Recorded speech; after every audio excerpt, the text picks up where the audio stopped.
ರಾಜ್ಯ ಸರ್ಕಾರ ಶಾಲಾ ಕಾಲೇಜುಗಳಲ್ಲಿ ಹಿಜಾಬ್ ನಿಷೇಧ ಕಾನೂನು ವಾಪಸ್ ಪಡೆದಿದ್ದನ್ನು ಖಂಡಿಸಿ ಹುಬ್ಬಳ್ಳಿಯಲ್ಲಿ ಶ್ರೀರಾಮ ಸೇನಾ ವತಿಯಿಂದ ಪ್ರತಿಭಟನೆ ನಡೆಯಿತು.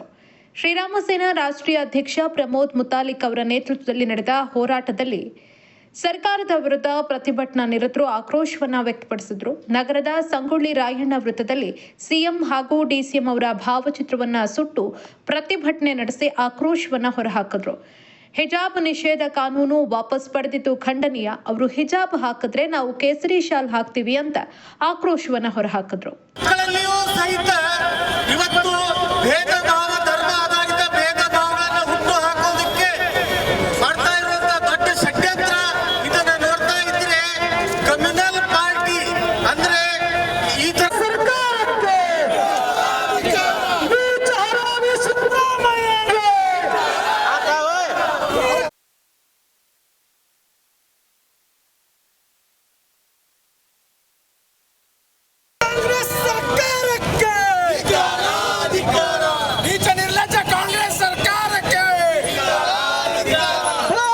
ಹಿಜಾಬ್ ಹಾಕೊಂಡು ಯಾರ್ಯಾರು ಬರ್ತಾರೋ ಯಾರ್ಯಾರು ಇನ್ನು ಭಯೋತ್ಪಾದಕರು ಬರ್ಬೋದು, ಯಾರಾದ್ರೂ ಬರ್ಬೋದು, ಯಾರು ಏನಾದ್ರೂ ಮಾಡ್ಬೋದು. ನಾವ್ ಯಾರನ್ನು ಕೇಳಕ್ಕೂ ಆಗಲ್ಲ, ಯಾರನ್ನು ಹೇಳಕ್ಕೂ ಆಗಲ್ಲ. ಮೊನ್ನೆ ಸಿಇಟಿ ಎಕ್ಸಾಮ್ ಆಗ್ಲಿ ಬೇರೆ ಒಂದು ಎಲ್ಲ ಸರ್ಕಾರಿ ಎಲ್ಲ ಯಾವುದೋ ಒಂದು ಗೌರ್ಮೆಂಟ್ ಎಕ್ಸಾಮ್ಗಳಲ್ಲೆಲ್ಲ ನೀವು ಜನಿವಾರ ಕೂಡ ತಗ್ಸಿದ್ದೀರಾ. ಜನಿವಾರ ಏನ್ರಿ ತೊಂದರೆ ಮಾಡ್ತಿತ್ತು ನಿಮ್ಗೆ? ಜನಿವಾರ ತಗ್ಸಿದ್ರಿ ನೀವು, ಆಮೇಲೆ ನೀವು ಕೈಯಲ್ಲಿ ಅಂತ ದಾರ ತಗ್ಸಿದ್ರಿ, ನೀವು ಮುಪ್ಪಟ್ಟಿಗೆಲ್ಲ ಇದು ಹಾಕಿದ್ರಿ. ಅದರಿಂದ ಏನ್ ತೊಂದರೆ ಆಗ್ತಿತ್ತು? ಅದರಿಂದ ಏನು ಬಾಡಿ ಕವರ್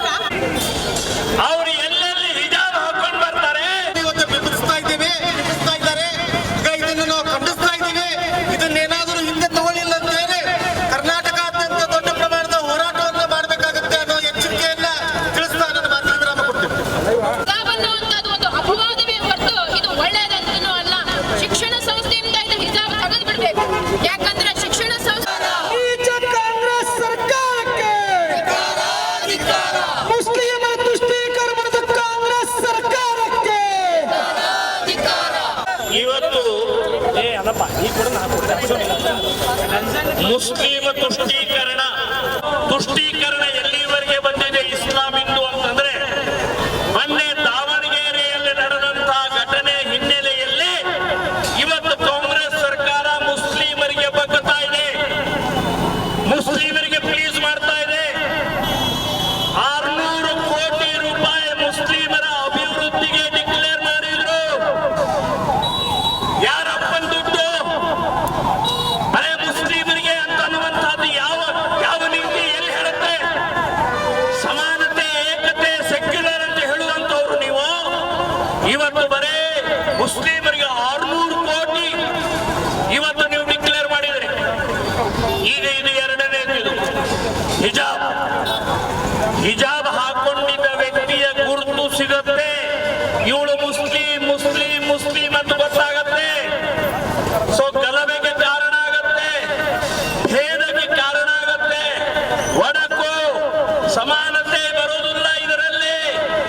ಮಧು ಬಂಗಾರಪ್ಪನವರೇ, ಸಿದ್ದರಾಮಯ್ಯನವರೇ, ನೀವು ಹೊಡಿತಾ ಇದ್ರಿ, ವಿದ್ಯಾರ್ಥಿಗಳಲ್ಲಿ ಭೇದ ತರ್ತಾ ಇದ್ದಾರೆ, ವಿದ್ಯಾರ್ಥಿಗಳನ್ನ ಹೊಡಿತಾ ಇದ್ದಾರೆ. ಸೊ ಇದು ಸರಿಯಲ್ಲ ಅಂತನ್ನುವಂತ ಹೇಳ್ತೀನಿ. ಸೊ ಇದನ್ನ ಧಿಕ್ಕರಿಸಿ ಇವತ್ತು ನಾವು ಪ್ರತಿಭಟನೆ ಅಧಿಸೂಚನೆಯನ್ನ ಹಾಕಿದೀವಿ.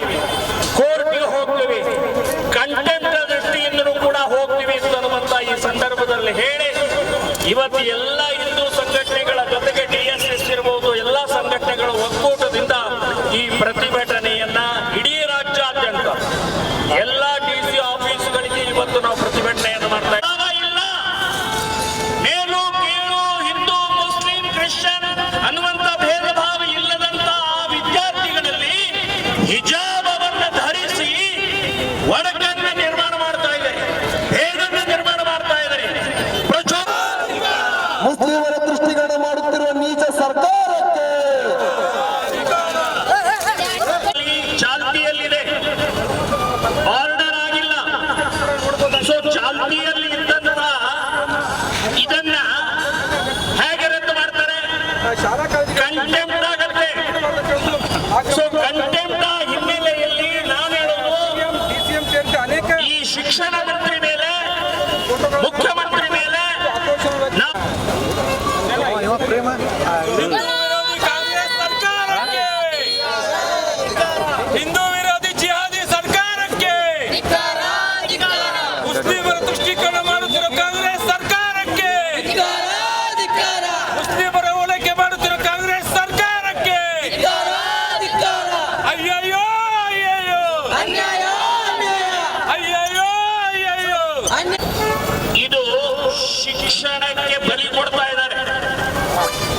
ಮುಸ್ಲಿಮ ವಿದ್ಯಾರ್ಥಿನಿಯರಿಗೆ ಇವತ್ತು ಅವರಿಗೆ ಶಿಕ್ಷಣ ಬೇಡ, ಹಿಜಾಬ್ ಬೇಕು ಅನ್ನುವಂತ ಮಾನಸಿಕತೆಯನ್ನ ಕಾಂಗ್ರೆಸ್ ಸರ್ಕಾರ ನಿರ್ಮಾಣ ಮಾಡ್ತಾ ಇದೆ.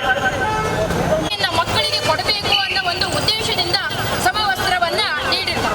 ಆದ್ರೆ ಈಗ ಕಾಂಗ್ರೆಸ್ ಸರ್ಕಾರ ಹಿಜಾಬದ ಪರ್ಮಿಷನ್ ಎಲ್ಲ ಕೊಟ್ಟಿದೆ. ಹಿಜಾಬ್ ಹಾಕೊಂಡವರೆಲ್ಲ ಏನೆಲ್ಲ ಹೊಲಗೇರಿ ಮಾಡ್ತಾರೆ ಗೊತ್ತೇನ್ರಿ?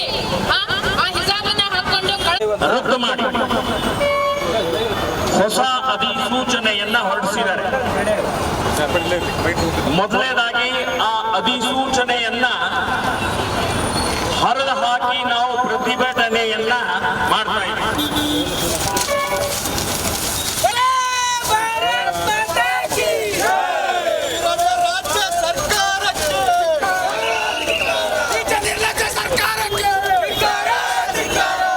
ಎಕ್ಸಾಮ್ ಇದ್ದಾಗ ಮಂಗಲವನ್ನು ತೆಗೆಯೋದಕ್ಕೆ ಹೇಳ್ತಾರ, ಕಿವಿಯಲ್ಲಿರೋ ಕಿವಿ ಓಲೆಯನ್ನು ತೆಗೆಯೋದಕ್ಕೆ ಹೇಳ್ತಾರ, ಕೈಯಲ್ಲಿರುವಂತ ಧರ್ಮದ ದಾರವನ್ನು ತೆಗೆಯೋದಕ್ಕೆ ಹೇಳ್ತಾರ. ಅನಂತರ ಕಾಲಲ್ಲಿರುವಂತ ಎಲ್ಲ ಜಾತಿಯ ಜನ ಬಂದಿರ್ತಾರೆ. ಲಿಂಗಾಯತರು ಬಂದಿರ್ತಾರೆ, ಹಿಂದೂಗಳು ಬಂದಿರ್ತಾರೆ, ಕ್ರಿಶ್ಚಿಯನ್ರು ಇರ್ತಾರೆ, ಜೈನರು ಇರ್ತಾರೆ, ಲಮಾಣಿಗಳು ಇರ್ತಾರೆ. ಅವ್ರದವ್ರದೇ ಆಗಿರುವಂತ ಒಂದು ಕೋಡ್ ಡ್ರೆಸ್ ಇದೆ. ಆದ್ರೆ ವಿದ್ಯಾಸಂಸ್ಥೆಯಲ್ಲಿ ಏನಿದೆ, ಸಮಾನವಾಗಿರುವಂತಹ ಒಂದು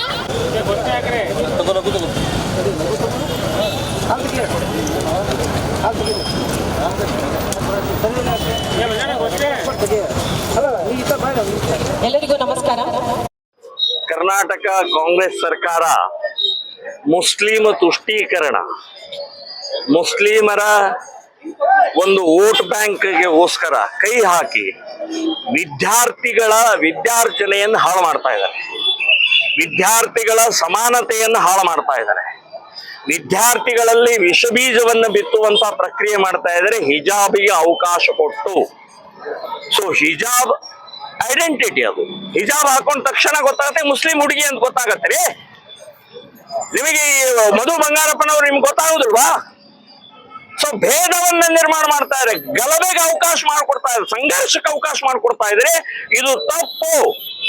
ಇನ್ನು ಸುಪ್ರೀಂ ಕೋರ್ಟ್ ನಲ್ಲಿ ಕೇಸ್ ನಡೀತಾ ಇರುವಂತ ಸಂದರ್ಭದಲ್ಲಿ ಅಧಿಸೂಚನೆ ಹೊರಡಿಸೋದು ಕಂಟೆಂಪ್ಟ್ ಆಗತ್ತೆ, ಕಾನೂನು ಉಲ್ಲಂಘನೆ ಆಗತ್ತೆ.